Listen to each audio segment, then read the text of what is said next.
istighfari apo kërkimi i faljes.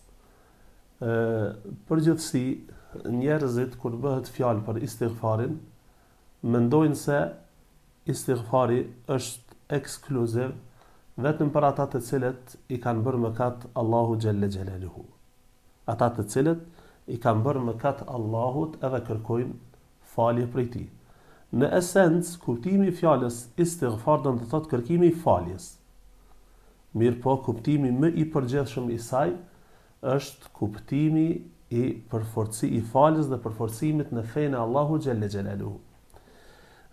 Është një problem kur argumentet sheriatike komentohen përmes shembujve konkret edhe fokusohen në ata shembuj sikur themi kështu të ishte kuptimi i vetëm i hadithit apo i ajetit kuranor. E këtu pastaj rrjedhin problemet të cilat e ngushtojnë kuptimin e përgjithshëm të fjalës. E njëjta gjë është edhe me istighfarin, kërkimin e faljes apo përqendrimin në fenë e Allahut xhelle xhelaluhu.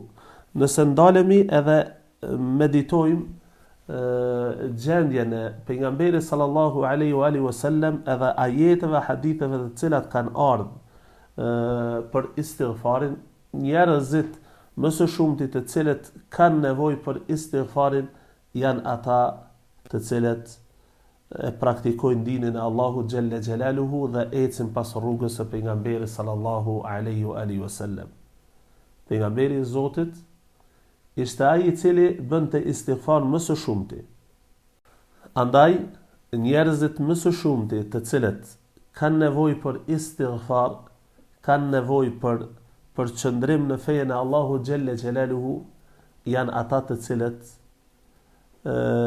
ecin pas rrugës së Muhamedit sallallahu alaihi wasallam, edhe janë ata të cilët kërkojnë përforcim në fenë e Allahut xhelle wala. Pejgamberi sallallahu alaihi wasallam kërkon të falë Allahu xhelle wala brenda ditës më shumë se 100 herë. Pejgamber të cilët Allahu ja kishte falur mëkatet e kaluara dhe të ardhmet. Falej natën, i bënte istighfar Allahu xhelle wala derisa është transmetuar prej Aishës radhiyallahu ta'ala anha që thotë se falej natën pejgamberi alayhi salatu wasalam derisa ju anjeshin këmbët e tij. Edhe i thash o i dërguari i Allahut, pse po e mundon veten kaq shumë kur Allahu xhelle wala ti ka fal ty mëkatet e kaluara dhe të ardhmet.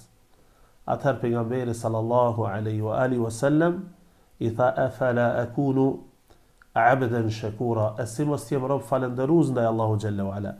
Ajo që synohet argumentohet me këtë hadith është se Aisha radhiyallahu ta'ala anha i thotë të dërguarit të Allahut, Allahu ti ka falë mëkatet tuaja. Andaj çfarë kuptimi ka istighfarin këtë rast tek pejgamberi sallallahu alaihi wasallam?